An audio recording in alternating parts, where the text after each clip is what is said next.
Good morning, everybody. How's it going?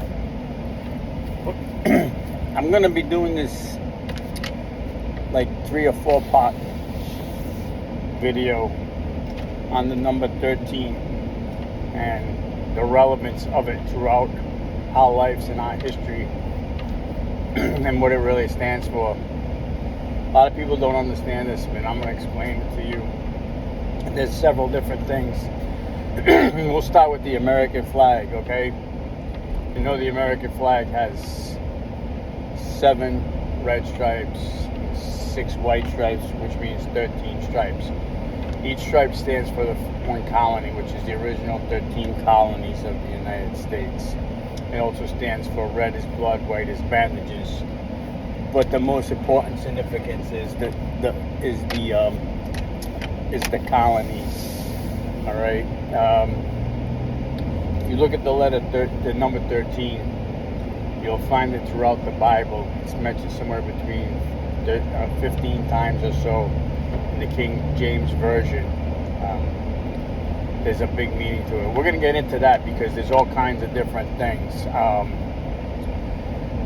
When you look at a flag and it's, all ripped and torn, and you take it down, you have to fold it. I'm going to go into detail with all of this stuff. So like I said, it's going to be like a 3 or 4 part thing. Each fold has a meaning of it. There's 13 folds. Again, you hear that number 13.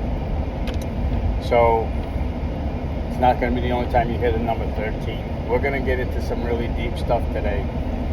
One of the other things you're going to find out is that our calendar is kind of wrong.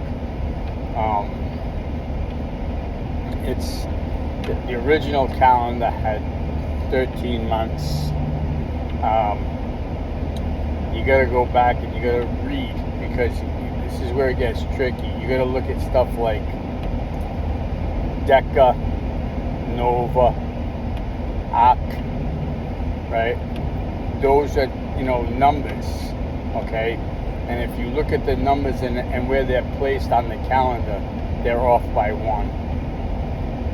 All right, and it comes down to I think April should be like the first month, should be, and not January and February or March. It should be April. I'm gonna have to look into that. I don't really remember exactly how that formulates, but it's gonna be important. So it's going to be interesting. So you guys ready for a ride with this? Because probably a lot of people are not going to believe me, but everything I say to you, you can go ahead and go look up, because it's there. From the months of the calendar to the flag, the whole 9 yards, everything I tell you is true. So I'll see you guys a little bit. I'm going to go out, have some coffee with some buddies of mine, and I'm going to do a little research while I'm sitting there with them and write all this stuff down, the stuff that I need to talk to you about, and we're going to go from there. So I'll see you again soon.